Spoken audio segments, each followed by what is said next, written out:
যারা চাকরি প্রত্যাশী তারা যে কোনো জায়গায় বিশেষ করে অনলাইন বেস অ্যাড দেওয়ার সাথে সাথে তারা দরখাস্ত দেওয়ার তার সিভি পাঠানোর ক্ষেত্রে অত্যন্ত সতর্ক থাকবে, তা না হলে বিপদগ্রস্ত হওয়ার সমূহ সম্ভাবনা থাকে।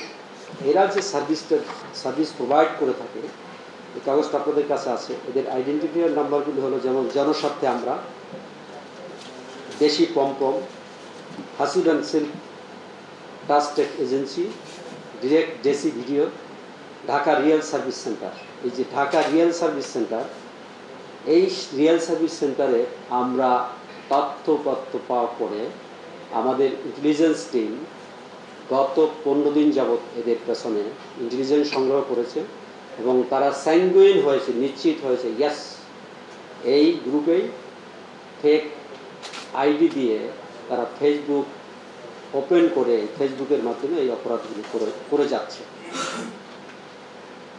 রাফিস house enterprise, Bangladesh escort agency, international escort services, model and celebrity zone, Bangladesh escort service, এই সার্ভিসগুলির মাধ্যমে এরা কন্টিনিউয়াসলি আমাদের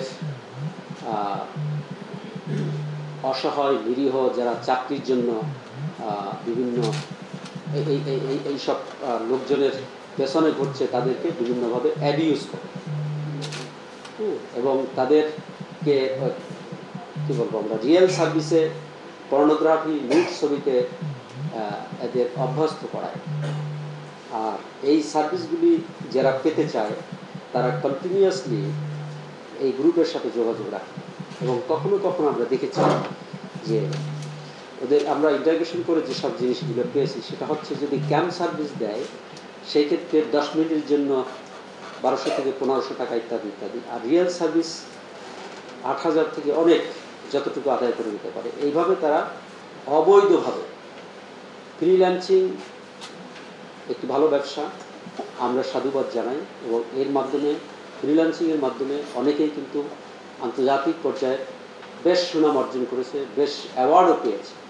আর এই যে যারা ফ্রিল্যান্সিংয়ের নামে প্রতারণা করছে তারা এরকম মানুষের সাথে, সাধারণ নিরীহ মানুষের সাথে প্রতারণা করে যাচ্ছে। তাদের আমরা আইনের আওতায় আনতে সক্ষম হয়েছি।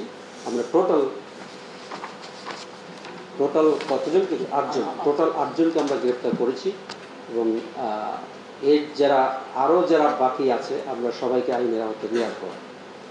আমরা আজকের আপনাদের নিয়ে বসার উদ্দেশ্য হলো দুটি। একটি উদ্দেশ্য হলো সরল মনা গরিব মেয়ে যারা চাকরি প্রত্যাশী তারা যে কোনো জায়গায় বিশেষ করে অনলাইন বেস অ্যাড দেওয়ার সাথে সাথে তারা দরখাস্ত দেওয়ার তার সিভি পাঠানোর ক্ষেত্রে অত্যন্ত সতর্ক থাকবে, তা না হলে বিপদগ্রস্ত হওয়ার সমূহ সম্ভাবনা থাকে। নাম্বার 1। নাম্বার 2 হচ্ছে অনলাইন বেস যে অপরাধগুলি হচ্ছে এই অপরাধের সহযোগী হিসাবে এরা কাজ করছে।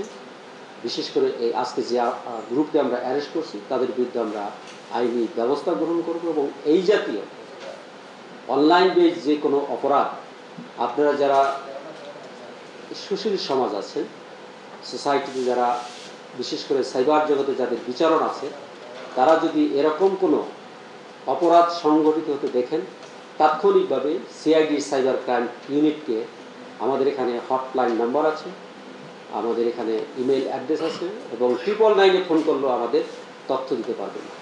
এই সাইবার অফেন্স যারা করছে তাদের তথ্য দিয়ে আমাদের সহযোগিতা করা এবং আমরা চাই সাইবার অফেন্স যেই হোক সকলকে আইনের আওতায় আনা হবে।